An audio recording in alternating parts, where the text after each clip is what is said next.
We're on line 157-337, running on a quarter of an hour's worth of fuel. On July 2, 1937, these were the last words the world heard from Amelia Earhart, the most famous aviator of her time. Somewhere over the Pacific, with fuel running out and unable to locate their destination, she and her navigator disappeared without a trace. But what happened next remains one of aviation's greatest mysteries. Because the question isn't just what happened to Amelia Earhart, but why we never found a definitive answer. This is the story of a woman who defied all the expectations of her time, who flew higher and farther than almost anyone of her generation, and who one day simply vanished into the sky. It's not a story about aliens or elaborate government conspiracies. It's something much more human, much more real, and precisely for that reason, much more unsettling. Because what happened to Amelia Earhart could have happened to anyone who dared to push the limits of what was possible in 1937. Today we're going to reconstruct his final hours. We're going to examine every piece of evidence, every theory, every scrap of information we have. And in the end, you're going to have to decide for yourself what you think happened. To understand this story, you first need to understand who Amelia Earhart was. Born in 1897 in Kansas, Amelia wasn't exactly what society expected of a woman in the early 20th century.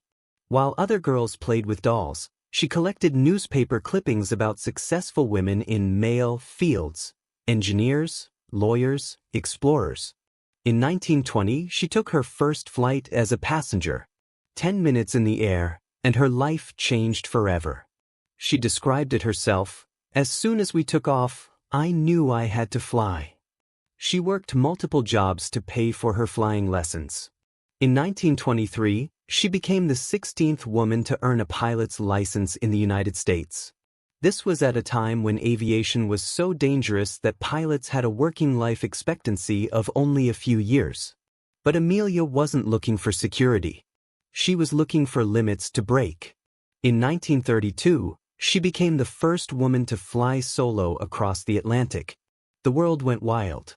Overnight, Amelia Earhart became the most famous woman on the planet after Eleanor Roosevelt. But for her, that flight wasn't enough. It never was. In 1937, Amelia was 39 years old. By aviation standards, she was a veteran.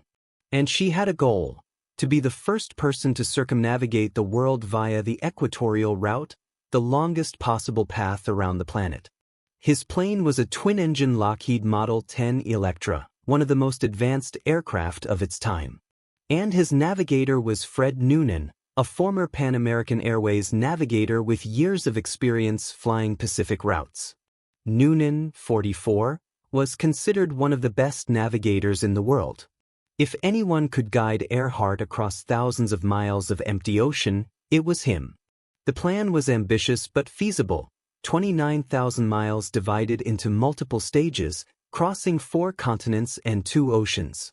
What no one knew was that they would never complete the journey.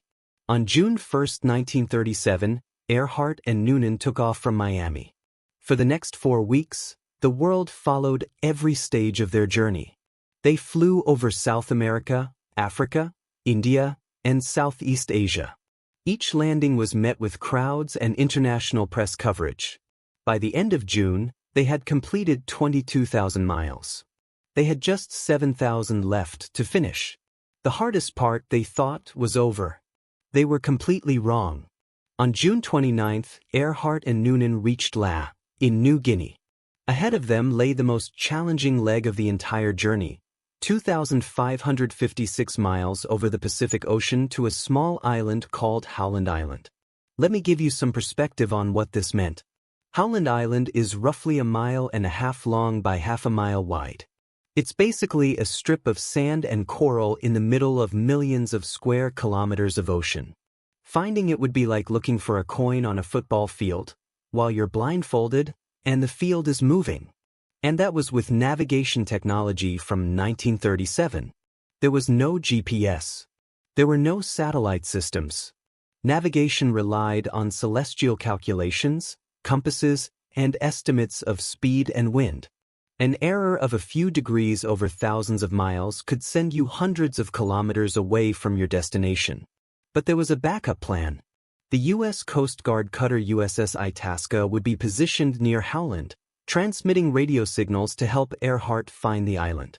In theory, it was a solid plan. In practice, July 2, 1937, 10 a.m. local time. The Electra was overloaded. They were carrying 1,100 gallons of fuel, plus equipment, plus supplies. So much weight that the plane's tires were sinking into the runway. Witnesses on the ground described the takeoff as terrifying. The plane used almost the entire runway before finally lifting off, slowly gaining altitude and disappearing eastward over the Pacific. That was the last time anyone saw Amelia Earhart and Fred Noonan alive. The first few hours of the flight were silent. The USS Itasca, waiting near Howland Island, was trying to establish communication. They sent radio signals every half hour, but received no reply. In the plane, Earhart and Noonan flew through the night. Below them, only absolute darkness and ocean. No landmarks. No city lights. No way of knowing if they were on course or slowly drifting into the void. And then, after hours of silence, 7:20 a.m., Howland time, the radio operators on the Itasca finally heard Earhart's voice. Cloudy weather, cloudy weather. The transmission was weak but clear. She was airborne, she was alive, she was on her way. But there was a problem. The transmission was too short for the Itasca to triangulate her position. They tried to respond, but Earhart didn't seem to hear the ship's transmissions. Which was strange. Very strange. 22 minutes later, another transmission.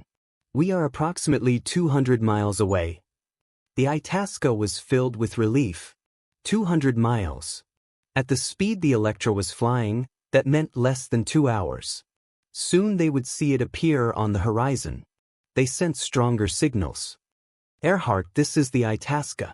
We received your signal. Transmit at 3,105 kilocycles so we can find you. But again, no response. It was as if she could speak, but she couldn't hear. 8:45 in the morning. Earhart's next transmission was different. The operators on the Itasca immediately noticed the change in her voice. We are on line 157-337. We will repeat this message on 6,210 kilocycles. We wait. Line 157-337. It was a navigational term. It meant that Earhart was flying along a line of position, probably trying to intercept the island. But she didn't know exactly where she was on that line.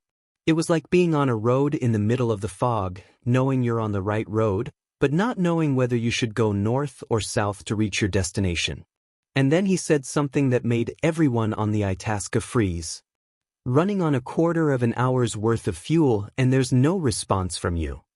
A quarter of an hour's worth of fuel. 15 minutes. 1 minute later, at 8:46 a.m., the last transmission arrived. The Itasca operators reported that the signal was extremely strong, the strongest they had ever received. That meant Earhart was close. Very close. But her voice sounded urgent. Frustrated. And then, after those words, silence. The Itasca continued transmitting, calling Earhart over and over again. Earhart, this is Itasca. Earhart, answer. But there was never a response. Somewhere over the Pacific, minutes away from help, Amelia Earhart and Fred Noonan had disappeared. What happened next was extraordinary. Within hours, news of Earhart's disappearance spread around the world. She wasn't just a lost pilot. She was the most famous woman on the planet, missing at sea. The United States government launched the largest and most expensive search and rescue operation in its history up to that point. 10 Navy ships and 66 aircraft covered more than 250,000 square miles of ocean. For 16 days, they searched every square kilometer of the area where Earhart was thought to have crashed. They flew over thousands of small islands. They scanned the horizon for any sign of smoke, life, or debris. They found nothing. Not a fragment of the plane. Not a radio signal. Not a trace of the two people who had been so close, so incredibly close, to fulfilling their dream. Earhart's husband, George Putnam, refused to accept that she was dead. For years he financed private searches, following every lead, every rumor, every alleged sighting. But the ocean had kept it secret. On January 5, 1939, Amelia Earhart was declared legally dead.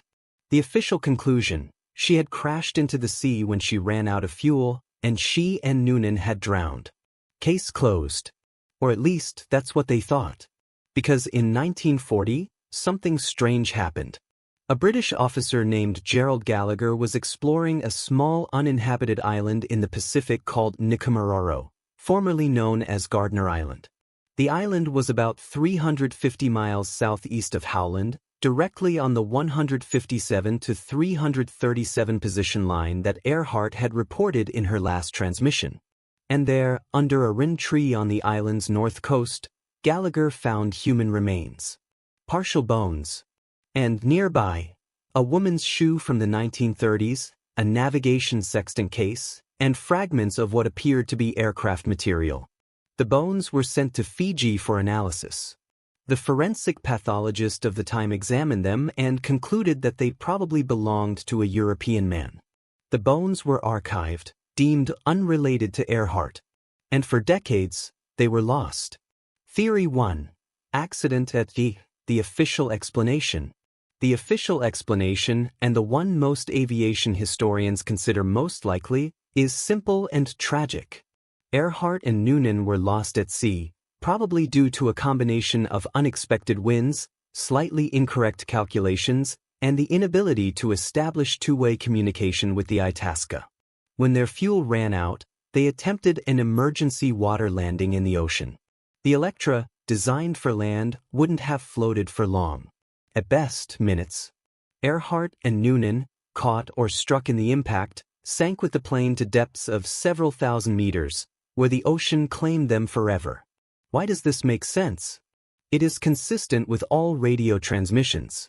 Explain why no physical evidence was ever found. It does not require extraordinary assumptions. Navigation on the ocean in 1937 was extremely difficult and dangerous. What doesn't it explain? Why were they unable to establish two-way communication with the Itasca? How were they so close without being able to see the island? Why some amateur radio operators reported hearing faint distress calls in the days that followed, although this was never confirmed. Theory 2. Survival in Nikumaroro, the shipwreck theory. Now, this is where the story gets really interesting. In 1998, forensic researchers decided to re-examine the measurements of those missing bones found in Nikumaroro in 1940. Using modern techniques and the original analysis notes, they reached a surprising conclusion. The bones were not from a European man. The proportions were consistent with a white woman of approximately Amelia Earhart's height. But there's more. Since 1989, an organization called TIRE, the International Group for Historic Aircraft Recovery, has conducted multiple expeditions to Nikumaroro. And they have found some disturbing things. Aluminum fragments consistent with a Lockheed Electra. A jar of anti-freckle cream from a brand Earhart used. Tools of the era. Evidence of campfires and remains of consumed local fauna. Parts of a women's shoe from the 1930s. The theory is this: Earhart and Noonan, realizing they couldn't find Howland and with their fuel running low, spotted Nikumaroro. They managed to land or splash down near the island, made it to land, and survived. At least for a while. The island had sporadic fresh water, coconut crabs, and seabirds. It wasn't paradise, but it was possible to survive. Perhaps for days, perhaps for weeks. And maybe, just maybe, they tried to radio using the plane's equipment before the waves swept it away. Why does this make sense? The island is directly on the 157 to 337 line that Earhart reported. Explain the artifacts found. The reanalyzed bones are consistent with Earhart. There is tangible physical evidence on the island. What doesn't it explain? Why they never found a definitive signal during the initial aerial searches. Where is the rest of the plane, although ocean currents could have carried it away? Why were the original bones lost? Simple bureaucratic negligence or something more? Over the years, dozens of theories have emerged, some more credible than others. The Japanese capture theory, that they were captured by Japanese forces and died in custody. This theory has been widely discredited. There is no documentary evidence, the photos presented turned out to be fake or of other people, and geographically it doesn't make sense. The spy theory, that Earhart was an American spy on a secret mission. There is no evidence to support this, and it contradicts everything we know about the publicly planned flight. And yes, the extraterrestrial theory, absolutely unfounded. Zero evidence. Not a single witness mentioned anything paranormal. This connection was invented decades later by sensationalist television programs. The truth is, we don't need aliens for this story to be fascinating. It's fascinating precisely because it's human. So what happened to Amelia Earhart? The uncomfortable truth is that we don't know for sure. Did it crash into the sea and sink without a trace? Statistically, that's the most likely scenario. Did he reach Noonan and survive briefly on that remote island? The artifacts suggest it's possible. Something completely different that we've never considered? Perhaps. What we do know is this. Somewhere in that vast ocean, there are answers. Perhaps thousands of meters deep, in the eternal darkness of the seabed. Perhaps buried in the sand of a remote island. Perhaps in archives we have yet to discover. But perhaps, just perhaps, the mystery is part of the point. Amelia Earhart lived her life pushing boundaries, defying the impossible, going beyond where anyone thought she could go. She flew higher, farther, and bolder than almost anyone else of her generation. And in some strange way, the fact that we never found its end keeps it eternally in flight. He didn't age. He didn't retire. He didn't slowly fade from the public eye. He became a legend at the most dramatic moment possible, in the act of doing exactly what he loved to do. She once said, "The hardest thing is the decision to act. The rest is simply tenacity." And also, adventure is valuable in itself. Amelia Earhart made the decision to act. She had the tenacity to go further than anyone expected. And she found the adventure she was looking for. That he disappeared on that adventure? Well, that's part of the story. The tragic part, but also undeniably human. Because that's what these mysteries really show us, isn't it? Not the paranormal, not the supernatural, but the limits of what we can know. The gaps in our understanding of the world. The ocean holds its secrets. History has its gaps. And sometimes, no matter how much we search, how much we investigate, how much we crave a clean and definitive answer, simply don't have it. And perhaps, just perhaps, it's okay to live with that uncertainty. Because in the end, what matters is not how Amelia Earhart's flight ended. He had the courage to take off. If this video fascinated you, made you think, or taught you something new about one of the 20th century's most enduring mysteries, give it a like. Seriously, it helps more than you think. And let me know in the comments, what do you think happened to Amelia Earhart? Crash in the ocean? Noonan? Any other theories? I love reading your perspectives.